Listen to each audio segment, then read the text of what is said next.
like a Valentine's at the King George V, a Mardi Gras in New Orleans, a shooting star on a moonlit beach, just you and me.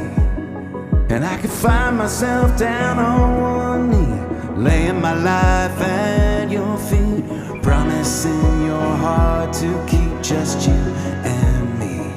And it could be romantic, it could be romantic.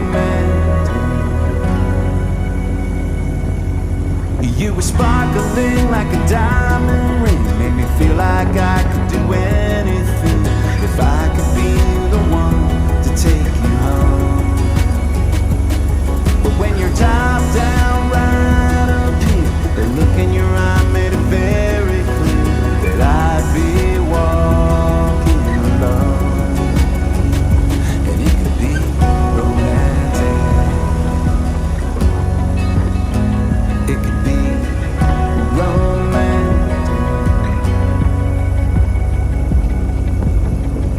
romantic,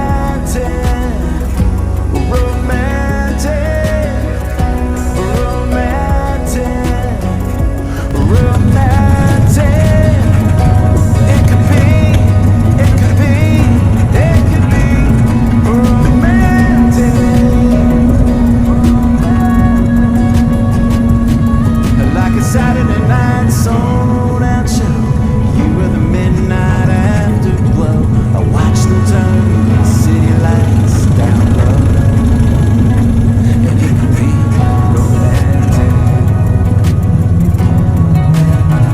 it could be romantic. Ang i-view mo yung cloud. Ganda ka ng cloud.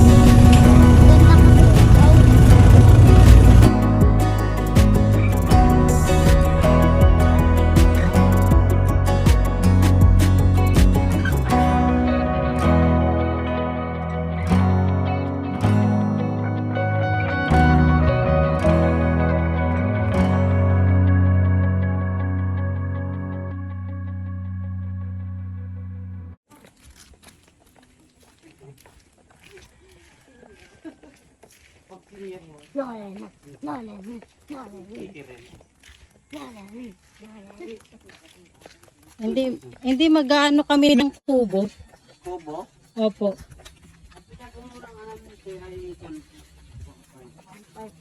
Tapos pag nagano po ng kubo, free na po entrance.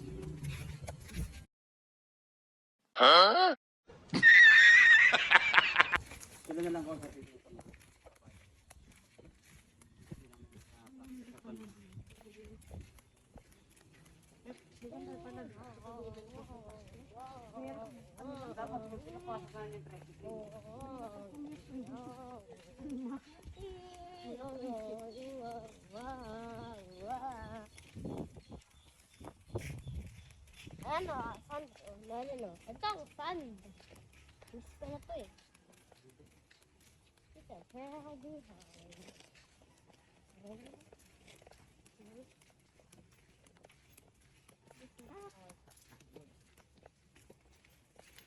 Sa kanila mag-ano? San?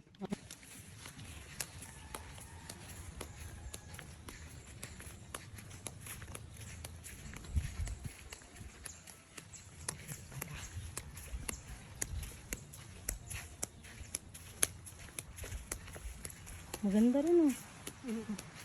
Ito maganda. Uy, Kuya, yung po ba sa kabila?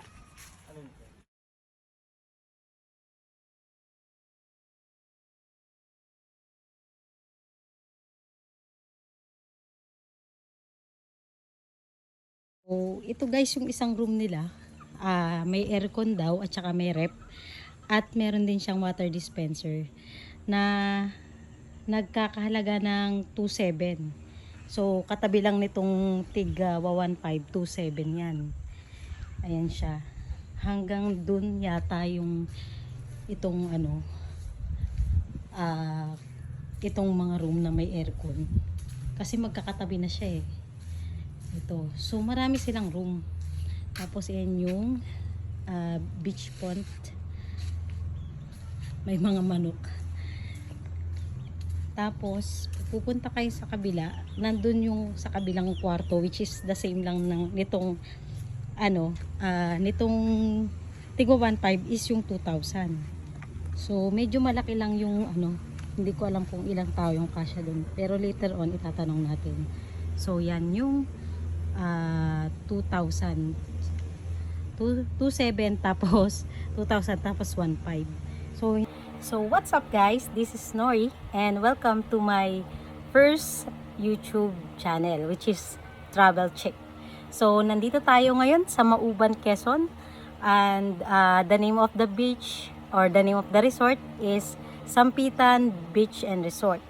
So nandito kami kasi pinagbigyan ko yung hiling ng mama ko na mag-swimming, because gustong-gusto na niyang mag-swimming simula pa nung May, kaso naging busy ako. So ayan na yung anak ko, ayan siya, nakapag-swimming na sila. Tapos ko na sa block na Oh, sige, kunin mo na anak. Ano mo? Kunin mo na. So, ito guys, hindi ko lang alam kung may iba pa silang room aside doon sa 3 kong nabanggit. Pero as you can see, napakaganda naman, 'di ba? Worth it naman kung manggagaling lang kayo sa kalapit na bayan like Lokban, Quezon, or let's say Tayabas or Lucena. Worth it naman. Pero kasi may iba pang beach dito. Marami silang magkakatabing beach before or bago kayo makapunta dito. So later on, pagkatapos ko magsaing, what I'm going to do is I go there dahil nandun din yung mama ko tsaka yung anak ko. So ayan na nga, nakapagluto na ako. Malapit nang matapos tong niluto kong longganisang lokban. Medyo hindi siya kita sa video kasi madilim dito eh. Hindi ko alam, parang wala kasing ilaw. May ilaw siya. Wait lang. Yun, may ilaw naman pala. So ayan nga. Kaso ayun, nauna na yung mama at anak ko dahil siguro sabik na sabik sa dagat. And sa akin kasi parang since nagtrabaho ako, parang nawala na ako ng gana rin magbakasyon, since nasa Maynila na naman ako at marami na akong napupuntahan.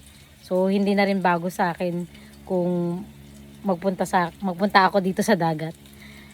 Pero yun nga, kagaya nga na sinabi ko, mas okay pa rin talaga na makasama mo yung pamilya mo, 'di ba?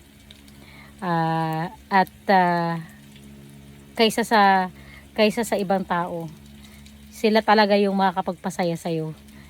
Sila yung magbibigay sa iyo ng inspirasyon para magtrabaho. So, kung ako sa inyo guys, pag may day off kayo, kung may time kayo, uwian niyo yung pamilya niyo at yun lang yung makakapag-inspire sa inyo magtrabaho lalo at kumita ng pera, 'di ba? So ito, hindi pa rin tapos. Sana matapos na kasi unang-unang gutom na ako. Kanina pa kami nakapunta dito at wala pa rin kaming halos almusal. Yun, sige guys, babalikan ko kayo after this, and pag bumalik na sila mama, baka makakain na kami. See you, bye bye.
guys.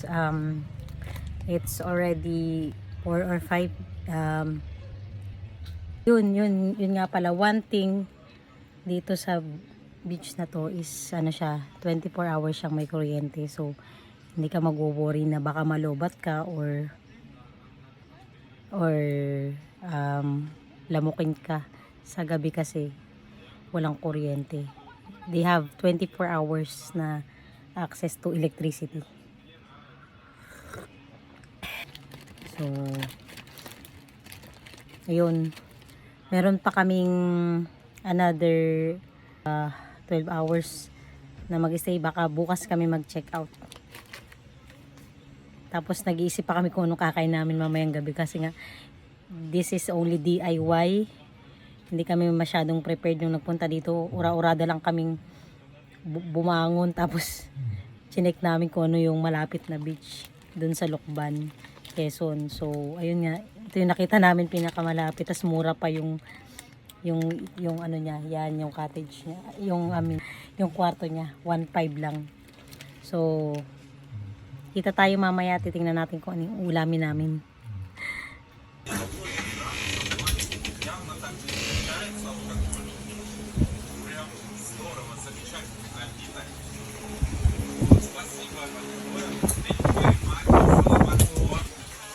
So, ayan yung mga tao dun, nakatambay sila.